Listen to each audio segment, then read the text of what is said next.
Hey guys, welcome to my video series where we learn how to EQ everything, and today on the menu we have distorted electric guitars. Let's do it.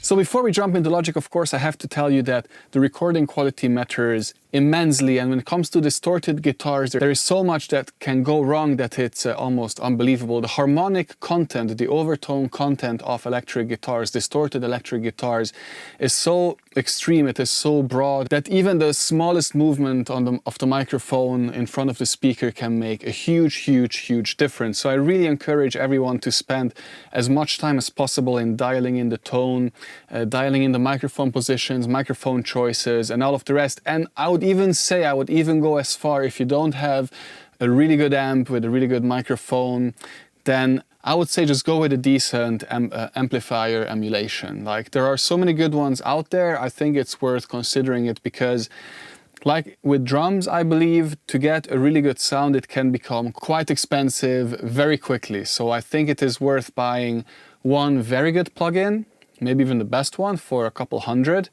than having to buy, cabinets, microphones, amplifiers for a lot more money. So let's have a listen to what we have here.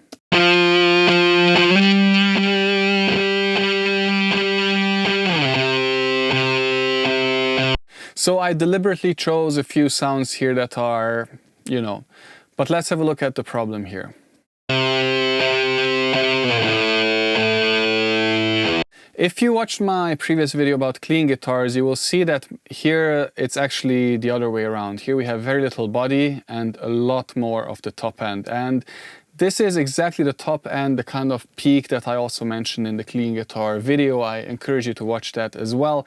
But just in case, I'll repeat it here. Every cabinet, every amplifier, every guitar will have a very characteristic resonant frequency. And if all of these combinations come together in an unfortunate way, then this one resonant frequency might get boosted a lot, like it's the case here. Let's have a listen again, and let's have a look as well to the analyzer.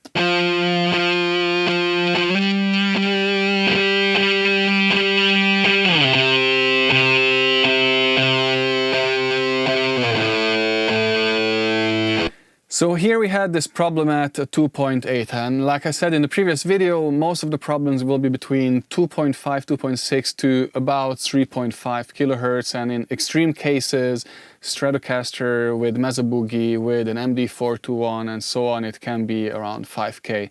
In this case, we have it at 2.8, but the problem with this is that this is probably coming from an earlier stage in the process. It might be the guitar with the amplifier generating it, but then a lot of overtones are coming to it. So which means that you have this problem in every octave above and probably even below it. So it is really paramount that you have the right combination of guitar and amplifier and microphone, because every ingredient will add its own harmonics, its own overtones to the sound. And if you have a bad sound to begin with, then what you'll get is basically just multiples and higher octaves of this bad sound added to the original. And we don't want that. To fix this one, we have to reduce this harsh frequency here, that's for sure. What else?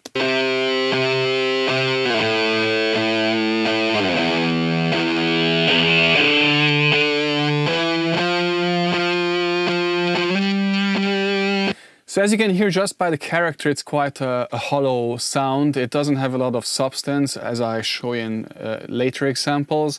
But this is a fix to this, what we can do now, I would say. Now, in the context of the mix, it might even have enough presence. As I also mentioned in the previous video, no electric guitar in the world will have enough treble if you record it in a way where it sounds good in the room. It's just impossible. I always have to crank the treble on my amp and on every amp I recorded in my life almost to the maximum to get enough top end so that later in the mix and in the context of drums with cymbals and all of that, it sounds appropriate.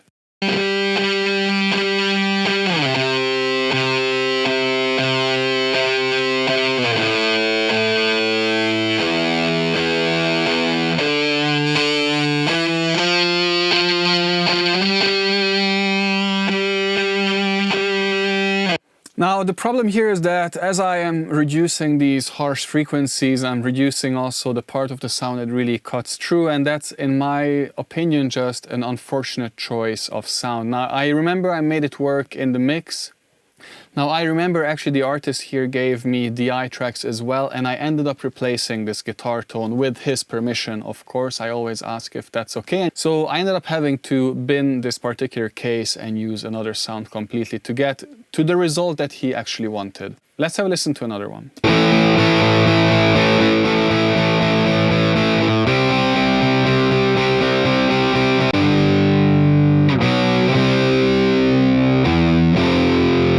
Okay, so this is quite a dark sound. It sounds a little bit 6L6y, so rectifiery with humbucker guitar, something along those lines. This is okay, this is workable. I think we have a bit too much of the rumble here. We want to clean that up, of course.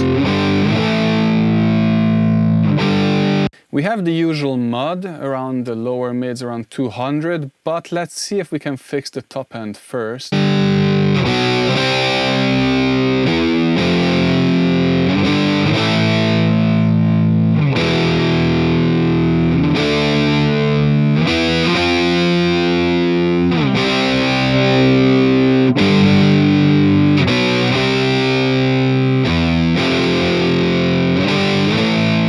Okay, so this is a pretty good tone, and the harshness here is not that dominant, which is very, very good.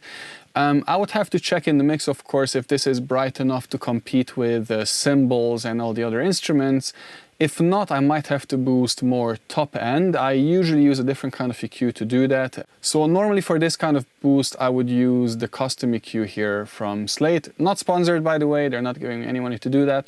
But this is essentially a Pultec emulation. The 12K band is supposed to be, I believe, a Pultec emulation. So it's a really wide bell. It's a really pleasant sounding bell. And it's amazing to add brightness to your sources, whatever it is, without adding harshness.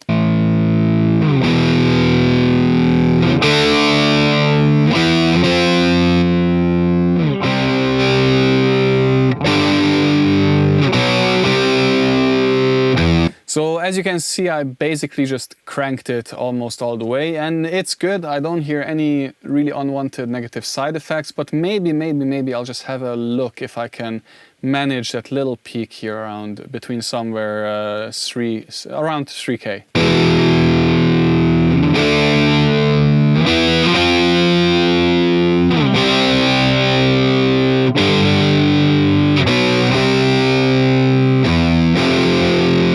You know what, I have to say, it doesn't even bother me. It's fine. This is good as it is, I believe. If we have two takes of this, left and right, perfect sound. Let's move on to the next one.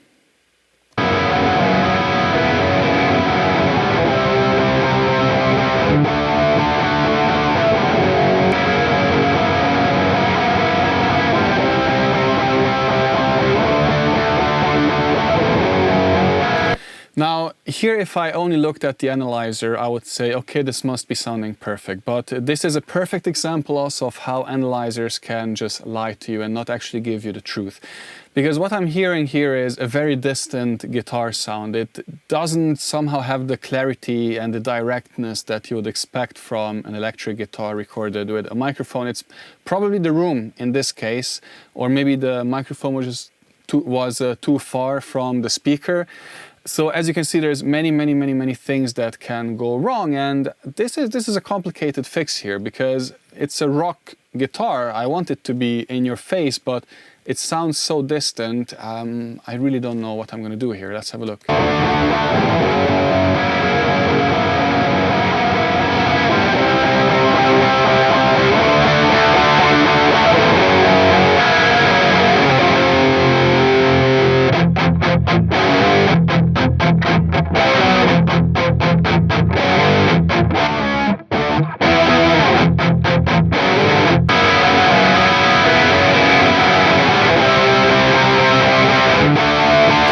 What I think the problem here is, or another problem is, that it's simply too much gain, too much distortion for the kind of riff that this is. So we are actually losing a lot of the clarity between the notes, and if you can hear here, he's adding some higher notes to the power chord or to the actual low chord.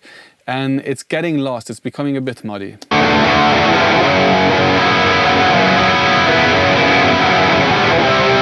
Yeah, so he's playing power chords and then maybe just opens up his palm so that the high strings ring in, or maybe he's adding another octave on top, something like that. But it's just simply too much distortion. And this is also something that you'll notice once you start recording electric guitars, that the kind of distortion that you hear in the room, you have to halve it. You have to cut it in half when you record. And actually, if you listen to a lot of the really heavy songs, like even Bring Me the Horizon, Breaking Benjamin, those guitars are barely crunching. Like, those are just on the brink of the distortion, maybe a bit more. And the heaviness, the weight actually comes from the extremely low tuning and the ridiculously thick strings that they use, combined with, of course, strong pickups and yeah, heavy guitars in terms of weight that have a lot of body. And actually, if you watch the interview with Bring Me the Horizon guitarist, he tells you that he had strings custom made for him by Ernie Ball because he was using a thin bass guitar string as his lowest string. So that's how heavy you need to go. And that's actually where the tone comes from. The rest is just, even as he said, is just a Marshall GCM 800. So nothing special, really, not even a crazy high gain guitar amp. And the rest is just really getting that tight sound because of the heavy strings and actually relatively little distortion.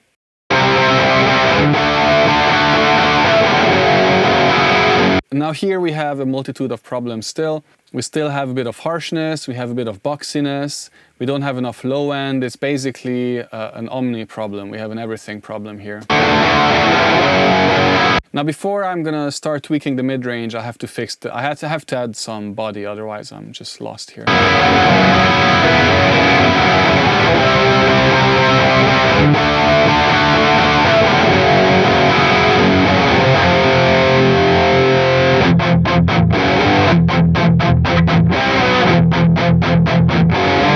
Now this palm muted chuggy part is actually quite okay. It's the actual strummed chords that are a bit problematic.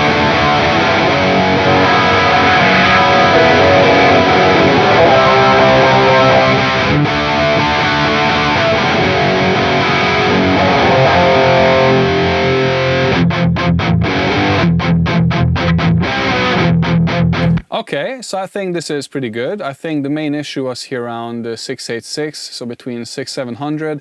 That's the usual kind of boxy, almost nasal kind of range. Let's have a look at the before and after here.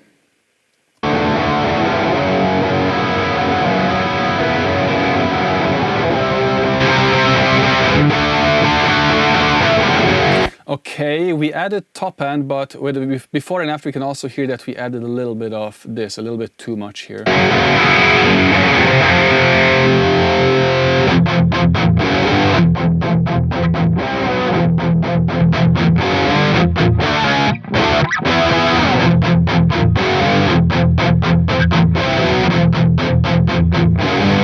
Okay, so this was more of a rescue mission here, but I think we made it. I think this works quite well. It's not the perfect guitar tone, but it's also not the perfect recording. So this was more damage control, but you know, it's sometimes you have to have a take no prisoners approach when it comes to mixing. Sometimes you just have to go all in and just do everything to rescue what you're being given. And these kind of tracks, these kind of songs, when you have bad recordings, in the mix they can go either way, honestly. In terms of client reaction, they can go either way. They might say, oh, this is no longer my song, it's no longer my recording, and then you say, oh, but your recording wasn't very good, now it sounds at least listenable. Or they can be completely blown away and say, oh man, this is really awesome, you rescued my song, it sounds fantastic, thank you very much. And I had both. Next one.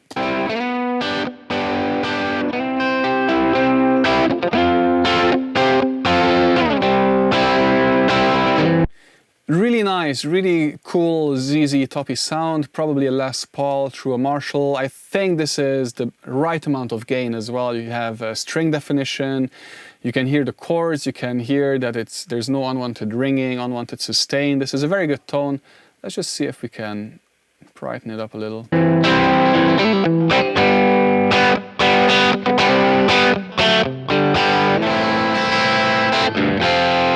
Now we also have to understand the context of the music, of course. So this is a country-ish kind of guitar in a country kind of song, a pop rock country song.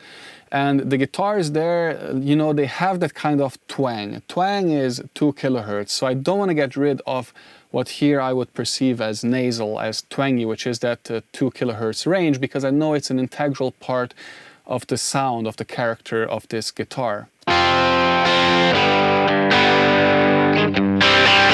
Right, this one, and that's what we want. Maybe this is actually a Telecaster, it sounds more Telecaster-y.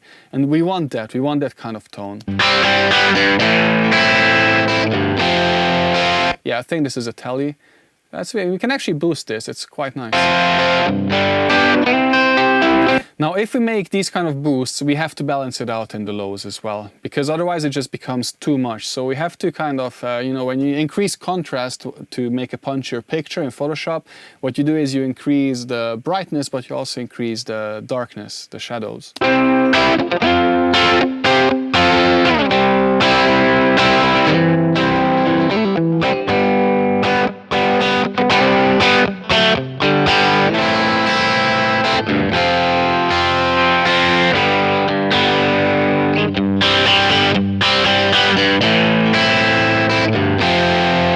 And the usual tiny bit of scratchy resonance around 3 kilohertz.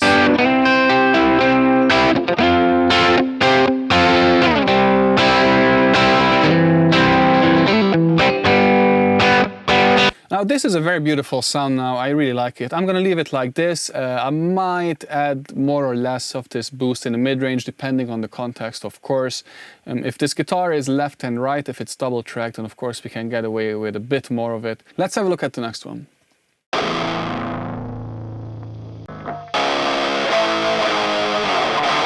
Okay, this is guitar recording gone bad, and I'm really happy that I have this example.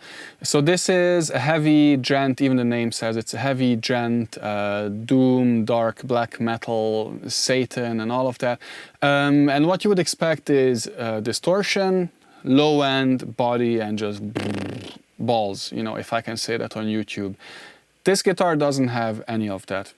Now, the fun thing is that he also sent me a DI, which I was worrying would be heavily compromised, but it turns out it wasn't. So he just used the wrong kind of tone, the wrong kind of preset, and later it turned out that his monitoring was maybe not good enough to even make that distinction for himself.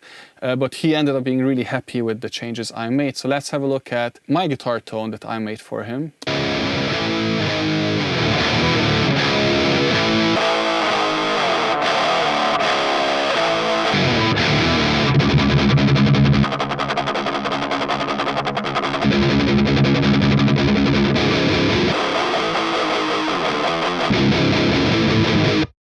So this one sounds more like coming through a telephone. Obviously, it's just not very usable. There is nothing here.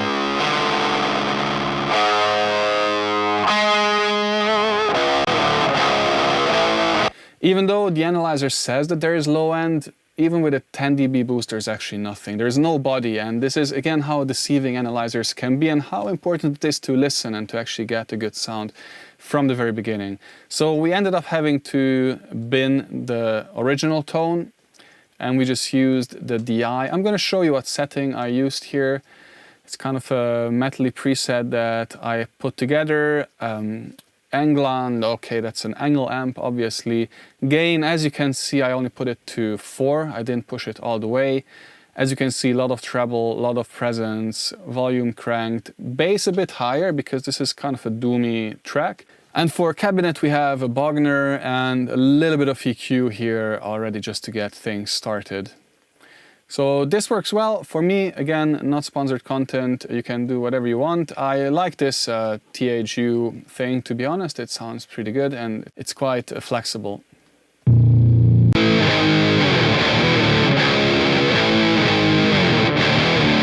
Now immediately what I hear, because we still have to EQ this of course, is the kind of 3-4K resonance.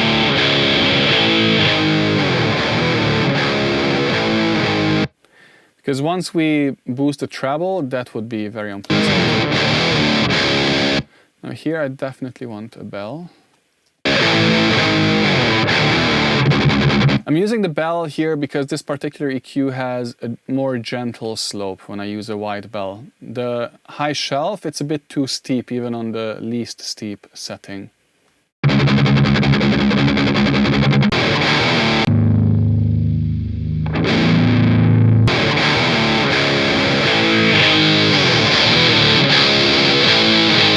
Okay, actually here the resonance is creeping up to 4K, so this is the high gain, big amp, big guitar, it creeps up.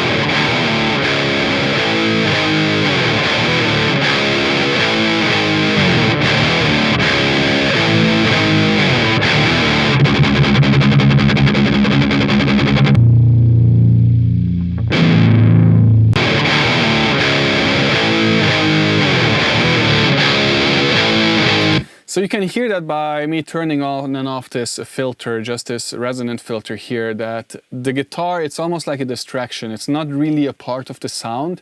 I mean, it is recorded, it is a part of it, but we don't want it to be part. When we listen to it, it's just a distraction. It's like a whistle that is on top of the actual guitar tone that we want to hear.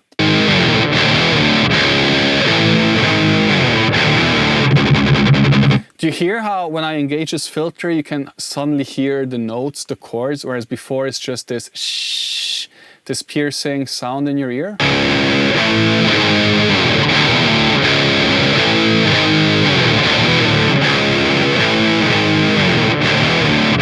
It's almost like a relief turning this on, honestly. So this is working pretty nice. Now I'm going to show you one trick here because that is really cool. For that, I'm just going to use what I actually use. I'm going to show it to you. I'm going to need 2 instances of the custom EQ. Now what this EQ does is the cuts are narrower than the boosts, and that's really awesome. Because what I'm going to do here is I'm going to remove a little bit of the boxy lower mid-range, but at the same time I'm going to add that same range on a wider curve, because 400 is actually where the notes live, where the chords are, where the body of the guitar is the tone. So by reducing it, I'm getting rid of the unwanted side effects of the boost. So I'm having best of both worlds. Have a listen.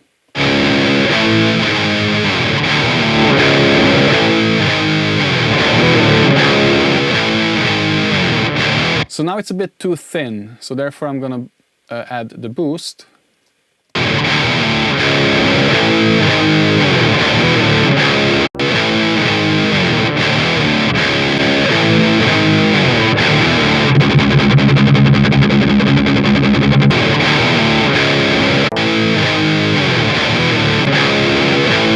So can you hear how we added a lot more body to that sound? I think that's pretty cool.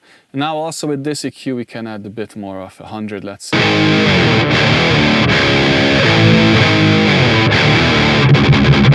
And boom, that's your beast tone. Awesome. Okay, and let's have a look at the last one.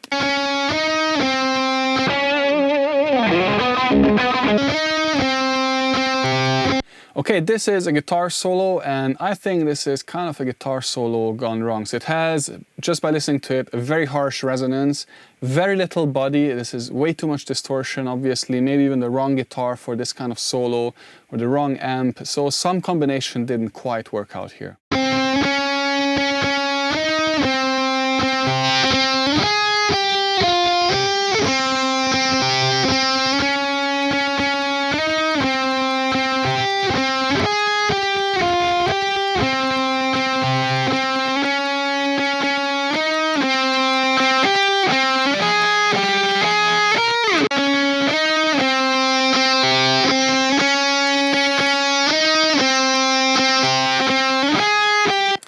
Now, just because we have so much of this, I'm not quite as confident in the overtone content of this guitar, so I'm just gonna remove the top end here as well.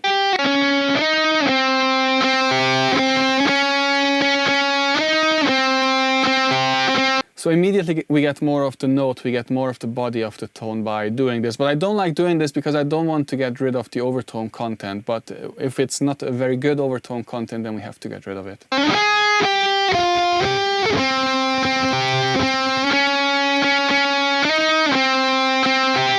So it sounds a lot cleaner, a lot better, and to be honest, I think this is it. So if it's a solo, then we might add some delay to it, we might add some reverb to it, and that's a good tone.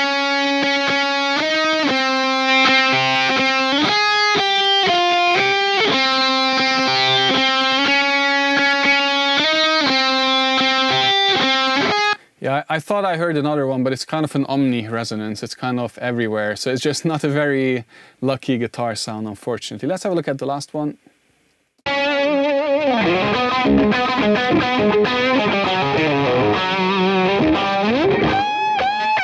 Now, as a mixer, I of course appreciate if the artist can commit to his or her effects, but I don't love it too much because in this case I have a bit too much reverb. This is just a little side note. So reverb can always be added, but it cannot be removed. And one thing I noticed every time, or time and time again, is that artists love to add too much reverb to their recordings, especially guitarists. And the problem is that you boost EQ, you add compression, all of these things, the master bus compression, it will bring up the reverb even more. And in the end, if you have it on too many instruments, you just get a big muddy mess that you cannot fix.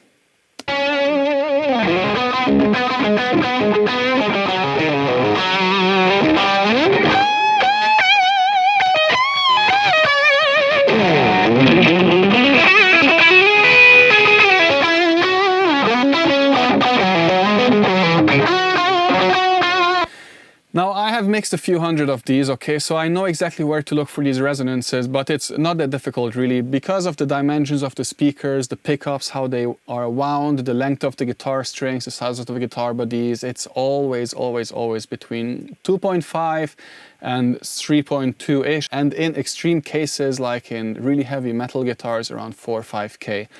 Everything else, just look between 2.5 and 3.1. And I promise you, you will find your resonance that is piercing your ear and is distracting from the actual tone.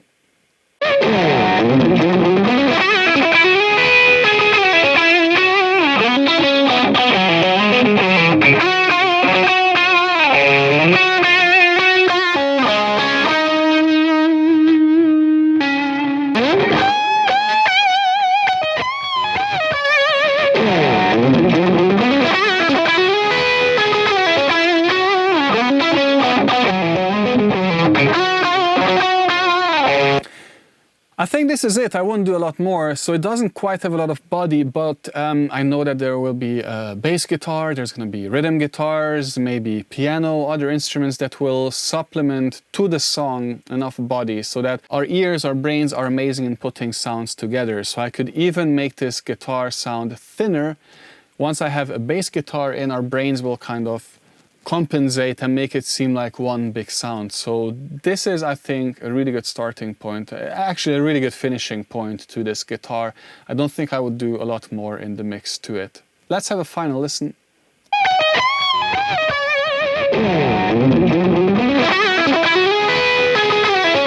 So again, with this wide boost, we almost took a blanket off the guitar amplifier. So it sounded very distant, very far away, the guitar tone, not a lot of presence, not a lot of definition in the notes either. I'm a guitarist myself, so I kind of know what we are after, of course, in the mix and in the playing. And it just wasn't quite there. But with this quite aggressive boost in the treble, we have managed to recover that quite nicely.